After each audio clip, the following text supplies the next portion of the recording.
Chapter 20.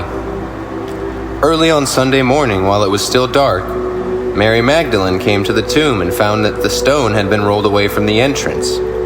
She ran and found Simon Peter and the other disciple. She said, "They have taken the Lord's body out of the tomb, and we don't know where they have put him."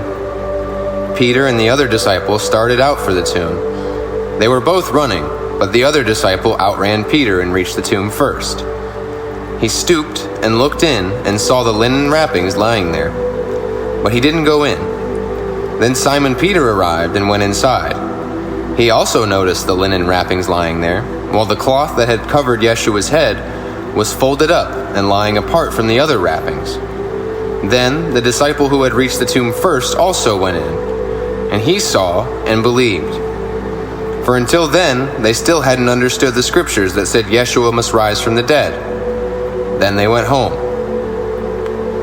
Mary was standing outside the tomb crying, and as she wept, she stooped and looked in. She saw two white-robed angels, one sitting at the head and the other at the foot of the place where the body of Yeshua had been lying.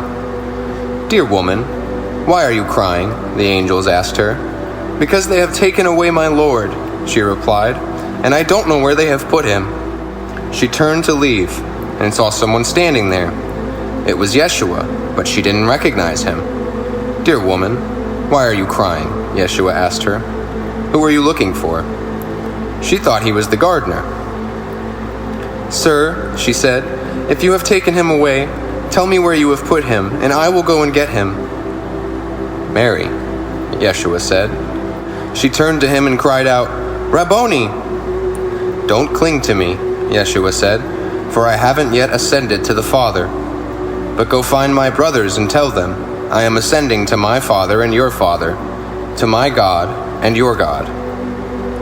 Mary Magdalene found the disciples and told them, "I have seen the Lord." Then she gave them his message. That Sunday evening, the disciples were meeting behind locked doors because they were afraid of the Jewish leaders. Suddenly, Yeshua was standing there among them.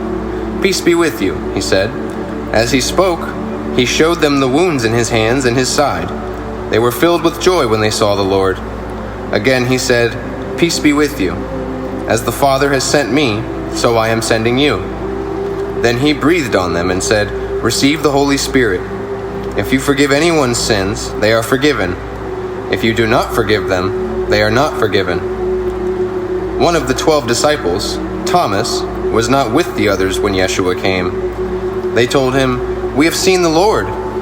But he replied, "I won't believe it unless I see the nail wounds in his hands, put my fingers into them, and place my hand into the wound in his side." 8 days later, the disciples were together again, and this time Thomas was with them. The doors were locked, but suddenly as before, Yeshua was standing among them. "Peace be with you," he said. Then he said to Thomas, "Put your finger here and look at my hands. Put your hand into the wound in my side. Don't be faithless any longer. Believe." "My Lord and my God," Thomas exclaimed. Then Yeshua said to him, "You believe because you have seen me. Blessed are those who believe without seeing me." The disciples saw Yeshua do many other miraculous signs in addition to the ones recorded in this book. But these are written so that you may continue to believe that Yeshua is the Messiah, the Son of God, and that by believing in him you will have life by the power of his name. Chapter 21. Later, Yeshua appeared again to the disciples beside the Sea of Galilee. This is how it happened. Several of the disciples were there: Simon Peter, Thomas, Nathanael from Cana in Galilee, the sons of Zebedee, and 2 other disciples. Simon Peter said, "I'm going fishing." "We'll come too," they all said. So they went out in the boat, but they caught nothing all night. At dawn, Yeshua was standing on the beach, but the disciples couldn't see who he was. He called out, "Fellows, have you caught any fish?" "No," they replied. Then he said, "Throw out your net on the right-hand side of the boat, and you'll get some." So they did, and they couldn't haul in the net because there were so many fish in it. Then the disciple Yeshua loved said to Peter, "It's the Lord." When Simon Peter heard that it was the Lord, he put on his tunic, for he had stripped for work, jumped into the water, and headed to shore. The others stayed with the boat and pulled the loaded net to the shore, for they were only about 100 yards from shore. When they got there, they found breakfast waiting for them, fish cooking over a charcoal fire and some bread. "Bring some of the fish you've just caught," Yeshua said. So Simon Peter went aboard and dragged the net to the shore. There were 153 large fish, and yet the net hadn't torn. "Now come and have some breakfast," Yeshua said. None of the disciples dared to ask him, "Who are you?" They knew it was the Lord. Then Yeshua served them the bread and the fish. This was the third time Yeshua had appeared to his disciples since he had been raised from the dead. After breakfast, Yeshua asked Simon Peter, "Simon, son of John, do you love me more than these?" "Yes, Lord," Peter replied. "You know I love you." "Then feed my lambs," Yeshua told him. Yeshua repeated the question, "Simon, son of John, do you love me?" "Yes, Lord," Peter said. "You know I love you." "Then take care of my sheep," Yeshua said. A third time he asked him, "Simon, son of John, do you love me?" Peter was hurt that Yeshua asked the question a third time. He said, "Lord, you know everything. You know that I love you." Yeshua said, "Then feed my sheep. I tell you the truth. When you were young, you were able to do as you liked. You dressed yourself and went wherever you wanted to go.